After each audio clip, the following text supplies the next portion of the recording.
Greetings, everyone. This is Reed and Lee. And Andrew. And you're watching MOI. Today we're going to answer a question of how do you start prepping on a budget? Especially when everything's expensive where you live. What do you do? Where do you even begin? So I figured we would do that. Andrew here is new. Sort of a brand new, fresh starting person who got interested in this stuff. And I said, hey, I've got some people curious about this. What do we do? Let's start with you. So that's sort of it. So Andrew, why don't you give us a quick introduction of, how old you are, what you kind of think and why you're even interested in this. Well, I'm Andrew. I'm in my mid-20s and I'm just interested to just be ready for anything, really. Any major concerns you have? Honestly, no. It's only whenever you bring them up that I start getting concerned about anything. We actually work in the same place, and I sometimes come in and I tell him about stuff, and he's like, huh. And I utterly destroy and crush his dreams from then. And then I go home and I'm just so depressed I have to sit in front of the TV. Such is life. Who doesn't sit in front of the TV when they get home, though? And then she has to listen to me all the time, so you can imagine how bad it is for her. What do you think, Lee? Is that fair? Yeah, it can be. See all the respect I get around here? None. No respect.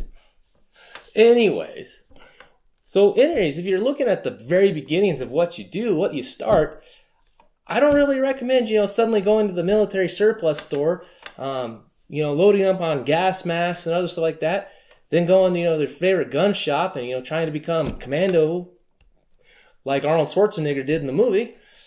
Not really going to be that productive, really. But where do you start? It's a good question. And actually, the answer, I think, deserves a video, and that's what this is going to be about, is how do we start? Now, where you start is going to be different for everyone. And the reason is, it requires gathering intelligence. I know, sounds kind of weird, like, we got some spooks looking around here, and the CIA's tapping our phones. No, but that's the action everyone has to take, is gathering intelligence about the thing that you're doing. I mean, it's a common thing. All of us do it all the time, it's just we don't formalize the process. And the process we're actually interested in doing here is called dealing with and looking at the threat domain. And to define the threat domain, it means what are you likely to face around your area? Because in different places, you may have a much bigger concern. Like if you live down in Florida, hurricane's going to be a big issue for you. Live where we live, hurricane, not so much. Really, really low. Flood, on the other hand, from a major torrential rainstorm, yeah, that's higher up on the list. Definitely worried about that. We actually live in an area where trains go by, and what they're carrying is actually industrial processing chemicals and raw materials and stuff like that. We don't usually have a cargo route that goes down by where we're at. The trains are actually more industrial based. So if we had a train derail, we could evacuate due to chemical spill from very toxic chemicals. That is a concern for us. We also have wildfire issues. Smoke out here when we got the fires going is pretty darn bad. What do you think, Andrew? Oh, yeah. Even in the morning sometimes, and that's all I can smell. Yeah. What do you think, Lee? Yeah, it can be pretty bad. One thing it's kind of nice about, in a weird sense, is the sunsets. That's true. When we do have a smoke-filled sunset, the sun is amazingly reddish orange, and it makes for a beautiful sky. Although, if you think about the disaster that it represents, isn't really good, but it is pretty. Yeah. But that's what you got to do. And so, gathering to determine the threats in the area, really important. So, Andrew, what kind of threats do you think we face out here? Well, fire is a big one, especially considering how much, stuff I have in the backyard that's trees and bushes and all that. Any other threats you think we directly face around here? Well, considering where we are, you mentioned floods earlier. Floods, fires, definitely windstorms. Earthquakes by chance? Yeah, earthquakes would be possible, though. I think that'd be more for the place near where we work than an actual earthquake to happen. Now, where we're at in the Four Corners region, we actually do face a threat of earthquake. It exists. There's a fault line that runs right up along the Rocky Mountains. There's all these volcanoes and stuff out there. Now, while the threat is minimal, it does exist. We could get a really big surprise earthquake. Part of the problem, though, is we wouldn't need like a giant 8 to make a major crisis out here. Good 5.5 to 6 would be a big problem because none of the stuff built out here may just withstand earthquakes. So it could present a major problem. Now the other thing, like what about like a natural gas line explosion? Think we could face that out here? Might be tricky, but Believe it or not, in southern New Mexico, one of the main pipelines that runs down there had a really big explosion in the early 2000s. Killed several people, and we ended up with gas shortages out in the way. It does happen. Now, if we lost gas out here, what do you think? Do you think we'd have a problem with people getting too cold? well, in the winter, definitely, especially in December, especially with the bad storm we had recently. Exactly. I mean, so those are the threats we face, Tiny bit of earthquake threat. You've got, shortages of supplies. We are in a more remote location, so shortage of supplies is a big issue there. So actually, what about in the summer? What if we lost power to the whole town and it was down for a week and we're talking temperatures at like 105, 106? Think that'd be a major problem? Yeah, it could be, especially expensive gaskets in the summer. Well, yeah, so if we have no power, no air conditioning, how bad do you think heat stroke's going to be? Oh, it's going to be bad. Yeah, that's a big issue. So that's what we're kind of got to do is when you're looking at where to start, looking at the areas that you're dealing with and the possible threats you face, it's a real good point. It's like, think about the extreme weather in your area when it gets really cold or really hot and say, okay, if it gets really cold or really hot and I don't have any electricity, what do I do? How do you deal with, possible heat stroke or possible freezing to death? Good thing to start on that. Now, actually, let's jump back to gas masks. Andrew, you think a gas mask would be important to have? It'd be handy. Why would you think we could need a gas mask? What would be the reason we would need a gas mask here? Well, train going by, especially as close to the train track as I am. And it's carrying cargo that, there's an accident or something. And some gas, some hazardous fluids or gases spill. That's going to be something I'd need. Well, see, that's the thing is when you actually start thinking about prioritizing some of this stuff, that's where if you're on a tight budget, how do you do it? Well, we go back to the old rules of threes. Now, certain people have maybe heard this, but if you haven't, I'm going to repeat it. Rules of threes is mainly you can live 3 minutes without air, 3 days without water, 3 weeks without food, that sort of thing. So basically, it kind of prioritizes your first needs. You need air to breathe, and you only got a limited time of that. You need water, you need food, and so on. And then, obviously, I think there's a time limit of like 3 hours when exposed to the deep elements. I think is also one of the rule of threes, but don't quote me on that one. I gotta look that up again. But sort of that sort of thing, food, water, shelter. Let's say you start prioritizing. Now, for me, I actually have asthma pretty bad. So air, really important in my thing. So if we got a really bad fire out here, air is a big problem. I need, to breathe well. So I actually do keep a respirator mask. One of those ones that you need for like painting and stuff like that can filter out a lot of stuff. Is that big old mask that's got the 2 filters on the side. It's not like, the prepper's gas mask all of us sees. And it wouldn't filter out nerve agents and all that. But smoke and the particulates from a fire, no problem.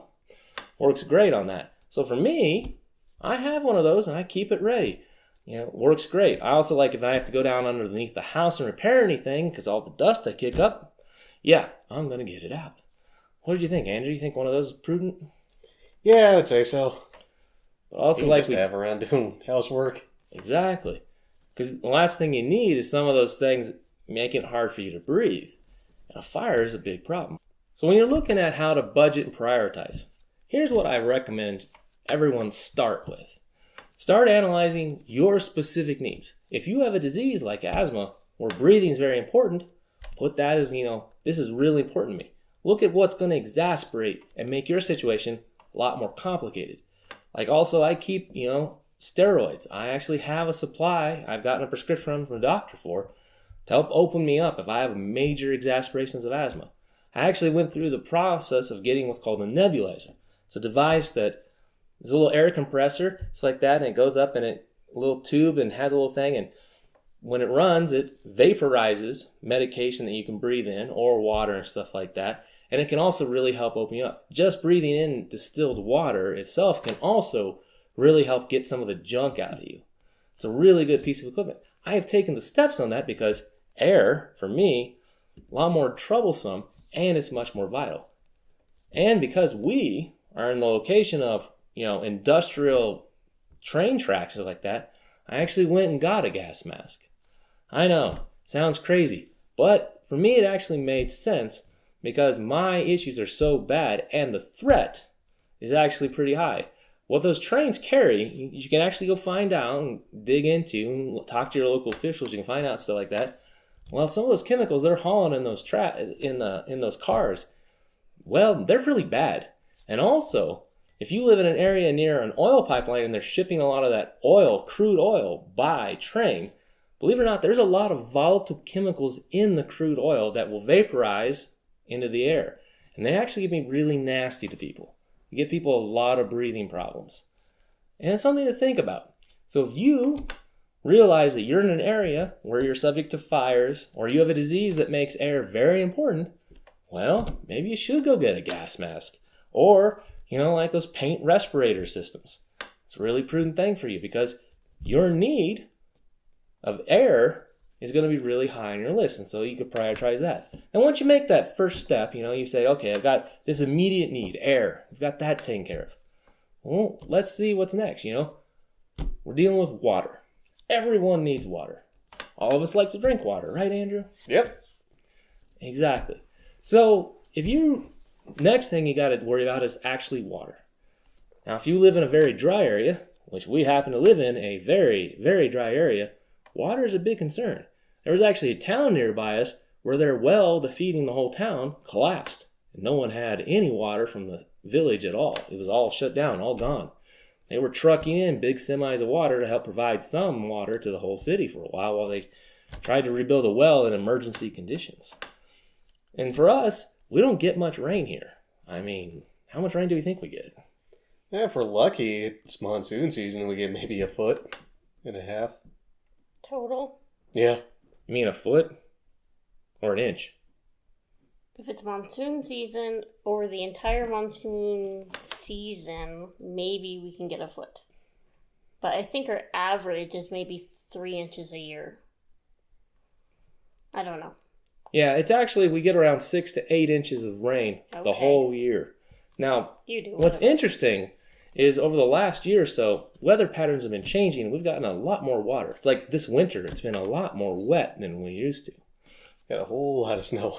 Now, one of the nifty things, though, about the area, though, is the whole area is over a huge aquifer. And if you're in the lower plains, like Andrew is here, getting a well means only going down like 15 feet. And there's a lot of water you can pull from. It's actually pretty amazing. So there's water to get. However, Andrew, do you think knowing how to purify your water would be really important? Yeah. Because, what all's in those reports we get from the city saying we've got so much gunk in our water? Our water is heavily fortified with all sorts of minerals and also toxins you don't want, like arsenic. Now, of course, obviously the water is safe-ish to drink. I'll put the ish on the end of that. And actually our water is pretty decent. I do filter all of our water because I'm not a big fan of all the additives they have to put into it. And I use arsenic filters to get some of the extra stuff out. But I actually went through and put a big well on my property so that I had water. Now, that is a big step. So if you're going on a budget here and you're just starting out, what do you think, Andrew? Maybe buying some of those water containers and just filling them up and stacking them at the house sound like a good idea? Yeah, it'd help, but it'd get expensive quick. Yeah, but what if you bought you stacked up like 30 gallons? That's like, 4 containers and you filled them up and just put them in a bedroom. You think that'd be a good step? Yeah, I'd say it'd be a good start. Now, if you had 30 gallons of water, how long do you think that'd last you? Yeah, let's see. Consider we're supposed to drink a gallon a day. Be 30 days, but that's just drinking water. So, maybe bathing and washing like you were doing sponge baths, you think you probably use 3 or 4 gallons a day? At least. So let's say you average, because there's that old rule, you need 1 gallon of water per person per day. Okay, I have looked everywhere for the source of that statistic. An actual definitive answer of where they got that. And what I've found so far is it's bunk. 1 gallon of water per day covers basic minimum drinking standards. If you are having to do physical labor you're going to extend beyond 1 gallon of water per day quickly. And then to cover basic sanitation and cleaning up, what you're going to eat with, basic in the barest of senses, using paper plates and such, you're going to need, I estimate, more towards 5 gallons of water per person per day, especially if you're having to do some physical labor. And anytime a disaster happens, physical labor becomes pretty paramount. It's amazing how many things you got to move things around, do this, do that, it's like that. But in terms of buying yourself time, so what the idea is you deal with the most immediate need first. Say, okay, I needed air. I've got air covered. Because these threats, I went and got a gas mask. Or you just got a respirator thing, or like an N95 mask. You got that. Like, okay, my next immediate need, water. Now the question is like, over the disasters that you generally face in your area, what's the longest time you've seen the power go out for? What's the longest time you've seen, a snowstorm block supplies coming into your city? So like that. Look at that and probably double it. So if you've had the longest time, like a week, say, I need 2 weeks of water. Now, if you are on a budget and you can't say, oh, let's put in a $20,000 well, that may be an issue. Or maybe where you live, it's just illegal and you're not allowed to. What I would say you do, buy some water containers, go get them, and then see if you can get some water containment to do rain catchment. One of those big old 55-gallon plastic barrels and catch rainwater. Yes, I know. There are locations that are completely asinine, and they say it's illegal to catch rainwater in your area, which is just absolutely asinine, like Really? I say. Yes. Jeez. Colorado used to be that way, and I believe Oregon is still that way. Colorado, they now have a tiny exemption where you can catch, I think, 50 gallons of rainwater for your own personal use. Other than that, you can't do it. It's illegal. Or something like that. If anyone lives in Colorado, you can let me know what the heck the exact rules are. But I remember reading it going, what insanity is this? But it just shows me more often that I get really mad at the government. But that's a different topic for another time. But so, that's your next immediate need, water. Look at what kind of disasters you have and say, okay, if there is no supplies coming in and I don't have access to water, what do I need and how long can I stand this? The other thing, though, is put enough water in and say, okay, if we've got a major problem and I need to evac, make certain I've got some containers water to put in my vehicle or backpack that's got like one of those camel pack water things you got on yourself that you can travel with. What do you think, Lee? Yeah, those camel pack things are actually really comfortable to walk with and wear. So do you like using them? Yeah, I do. I actually use mine fairly regularly. Wow. But so that's what I would say is, once you've got air, move on to water, look at the timeline you've had, and then get some water stored up. Now, the water you can store up right away is already purified. Now, once you've got a problem coming on, you're going to have to be able to purify your own water. So the next most important thing I say everyone start working on is knowledge. Watch YouTube videos about purifying water. If you can't afford to buy something, educate yourself so that you know how to do it yourself. What do you think of that, Andrew? Oh, it definitely helped. Instead of having to rely on everybody else, because who knows where everybody else is going to be after something. Exactly. So if you know how to purify your own water, you could go get water from a location and purify it. Now, when we're talking about purification, most other videos is like that. They're talking about purifying water from the stance of we are purifying for microbes, bacteria, viruses, and stuff like that. That sort of purification. There's a major, humongous difference between purifying for that and purifying against a chemical contaminant. That is a much different thing of purifying. Now, if you do not have to worry about chemical contaminants in your water or stuff like that, great. You don't have to worry about educating yourself on that, and you can go the standard camping route. Get yourself a little mini filter, see how to boil things, learn how to make charcoal filters, which we will make a video on. What do you think? Does that sound fun, Andrew? Hey, I'm interested. It's really easy to do. We'll make a nice video with Andrew showing how to do it. It's an easy first step. And that's an easy thing to do.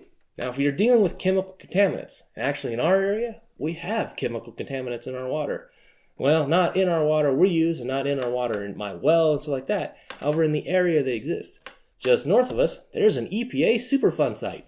Yay, we are winners! Darwin Award, here we come. Exactly. Now, it's not the most amazing thing in the world to know about, but it's kind of annoying to realize that those damn jerks that had a big old battery plant in the 70s were loading chemicals and dumping it in the ground. Just lovely. So much nice things to think about. But anyways, if you're dealing with chemical contaminants, you need to learn distillation. Now, when you're working on actually getting into heavy-duty purification and distillation processes, you have to be very careful with it. We'll go into that later on the channel in deep detail and show you purification of even the most horribly contaminated source and ending up with purified water, and how to verify you actually have purified water and not going to poison yourself.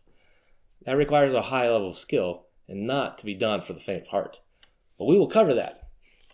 Anyways, once you've got your water sorted out and a plan and sort of an evacuation plan if you had to leave the area and had enough water to travel with, obviously, what's the next thing you think you need, Andrew? Food would be nice. Exactly. Food. Now, if you're looking at, say, food and water are actually real similar in this. When you're looking at evaluating, you're going to say, okay, what's the longest time power's been out? What's the longest time we've been blockaded from like a weather event? So like that. Hitting those right away and saying, okay, well, we've had, been able to get to the stores for a week. I'd say double or triple that and say, I need this much minimum food in my house so that I'm not starving. And then you had food options that you could just load into your car and leave with. If you looked at the other video we put out on MREs, I do recommend buying probably a case of MREs for travel option because it's actually very complete and a good option to travel with. Very easy, just throw the case in your car and get going. Or if you had to, you could just start eating them at home. Works either way. What do you think? Have you had your MRE yet, Andrew? No, I haven't had one yet. Didn't I give you one to try? You did. I haven't tried it yet. But then again, the stories my dad has about MREs and his dislike for them, those are still sticking with me. So actually, we might do a video of Andrew's first MRE and his initial impressions. Might make for a good video. What do you think, Andrew? Yeah, I bet it would. I bet I could make it better than what's in the MRE, but then again, it's because we have luxuries. Exactly. If you're cut off, what you got's what you got. Now actually, so if you were going to just suddenly, you were looking at, we had to evac and, say we had to go like 400 or 500 miles and there weren't really any resupplies along the way. You got any good food options to travel with right now? Right now, well, I require water, but I've got rice and pasta. Hey, see? That kind of thinking's really good. Now, what would you use to cook it with? Well, if I remember to bring a pot or a pan with me, that. And how would you cook it? Well, that's the issue. Other than that, I've got nothing. Yeah, what's your heat source? If I'm lucky, the hood of my car. Yeah, there's at least an option. Baked potato in the engine compartment. I've heard of that done plenty of times. But actually, maybe getting a small camp stove would be a really good idea. So that's sort of what you're prioritizing on is sort of look at, once you've got the first thing done, air, then we got some water. Now you need your food, and we're just trying to cover the basic to cover the most of the emergencies you've seen in your area. Prioritize that. Once you've got these areas covered, you've prioritized all those and you say, okay, I'm going to have covered the longest emergencies and the biggest problems I've seen around here and what I've looked at. Then you can start moving on to the bigger objectives. Sure, the zombie apocalypse, the shark tornado. I didn't realize we were a movie on the Sci-Fi Channel. Exactly. I have never watched one of those videos. All I've seen is the titles and I just had to laugh. Or as Praxis Prepper loves to point out, the bird flu infected alien clown zombies. Exactly. But in serious note, is once you've covered your basic emergencies and all that, then you can start moving on to the much bigger ideas. Saying if we have a world-changing event and suddenly come get us, that's where you start going.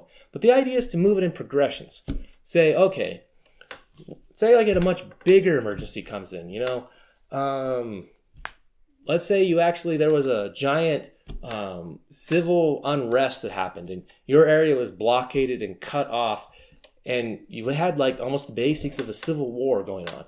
And so it took the government 5 months to come start getting supplies to your area. There's a big one to think about that could be possible in some areas. So there you go. I mean, or, you could have a massive, like we had the polar vortex coming down. We could have a massive, worse one, and it comes with a giant ice storm that cuts out the power to a huge chunk of the country. You have areas completely trapped in ice and snow and all that. It might be, you might be stuck out there for a month or two on your own. That's a big thing. Actually, when you think about that, though, is if you are stuck in something like that, if you need anything to treat for illness, medication like that, really need to find a way to get an additional supply to cover a longer term. What do you think, Andrew? Yeah, that's it's going to be important. I mean, so that's sort of what I do. Is I would say do it in progressions. So once you got your, 2 or 3 weeks of water, food, and air covered, move on to like a month and then cover the same thing. Say I need to be able ready for a month, and I'm going to get some more food. I'm going to get some more water. I'm going to get some more, filters for my mask if I happen to have any issues on that. And then start saying, oh, you know what? I should get pain medications. I should get first aid supplies, because what if we're out chopping firewood and you miss and you whack your leg real bad, you cut it open and you leave a horrible gash. I mean, most chopping axes are not going to chop your leg off. That's like a myth of the movies, but you could leave a really nasty bruise and gash. So you might want to do something like that. What if someone, is walking around in the yard trying to gather supplies, set stuff up, put a tent up, they happen to find a gopher hole and they break their darn leg? That's really possible. What do you think, Lee? How dangerous are those gopher holes? Those are quite dangerous, actually, and they can hide fairly well, too. What about just standard tripping on rocks? You ever had an issue where you've fallen down? Yeah, I've had those plenty of times with my own standard klutziness that I have. So if you're anything like I am and klutzy, you just have to basically be ready for that, and also try to focus on your task at hand, and hopefully you won't end up hurting yourself. Now, as a real klutzy person, what sort of medical supplies do you think are important for klutziness? For me in particular, I'm most likely to end up twisting an ankle or pulling a muscle or like spraining something. So specific things of heat and cold packs, ace bandages, and those type things are good for me. For other things, like if you're gonna hit your hand on something or gash it, bandages, the wound clotting, blood clotting material to help stop bleeding if you need it. What about disinfectants? Yes, disinfectants are a good thing as well. So, what about you, Andrew? If you're dealing with possible medical things, what do you think? Do you think it'd be good to gain the knowledge for how to treat those? Yeah, definitely better than just letting it go and hoping it heals on its own. So that's a real good point here. Once you start looking at the longer term events, medical becomes a big issue. I'd say once you've got your air, food, and water sorted, start looking at medical, and particularly the knowledge. That's where a lot of the issues are going to come from, is definitely in the knowledge. There's lots of YouTube videos, good free resource. Start watching a lot of them. And actually, one of the things that's also very good is multitasking. Now, what you could do is while you're working on other things around the house, put your YouTube video on. You don't have to pay 100% attention to it. Just let it play, and so things kind of stick in your head. And you can oh, hey, that sounds real interesting. Come back and watch that real important piece, and like that. And hearing a lot of different opinions and views on sort of things will really help give you options for how to do something. Now, what about you, Andrew? If you're considering doing all this extra work outside and we're doing things, how big do you think the risk of people breaking a wrist, ankle, and stuff like that's going to be? Oh, if people are moving around, it's definitely going to happen. So, what do you think? Stocking up on some splints, learning how to treat that, probably a good idea? I'd say so. So that's how you're going. If you're looking for starting at a budget, you do it at very incremental things. Look at the threats in your area. See sort of what's going on. Get the yellow pages or your equivalent. See what kind of industries in your city. If you happen to be surrounded by all sorts of chemical processing plants, gas mask might be first on the list. If you happen to be surrounded by all sorts of farm country and everything else, there might be a lot of good resources to barter and trade for food if for some reason the grocery store was cut off in supplies. Learn about that.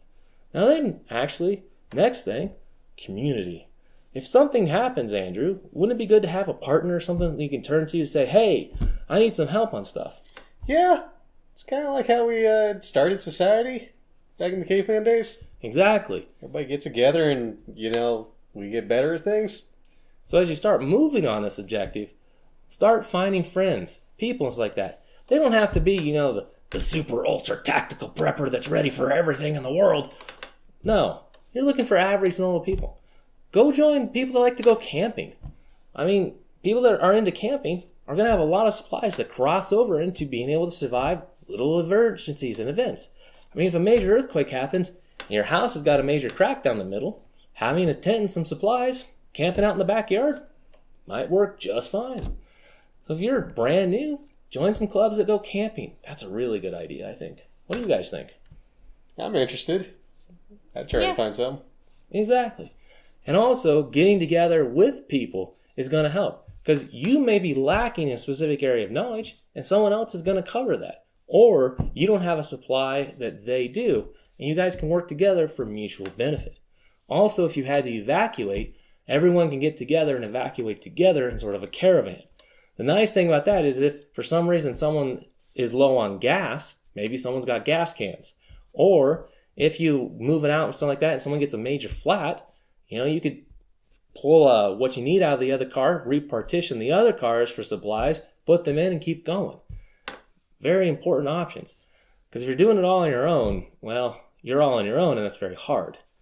Getting together with other people is a very important thing. So what do you guys think are final thoughts for the video of this? Yeah, I definitely want to get more stuff to be more prepared. What about you, Lee? I think you've covered it fairly well. So there's my thoughts on how to do things on a budget. It's very incremental.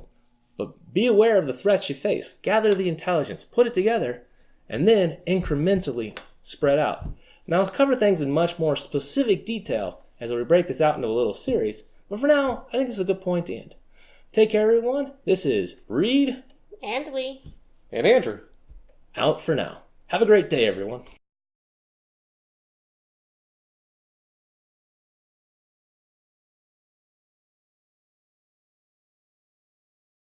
What do you think, Lee?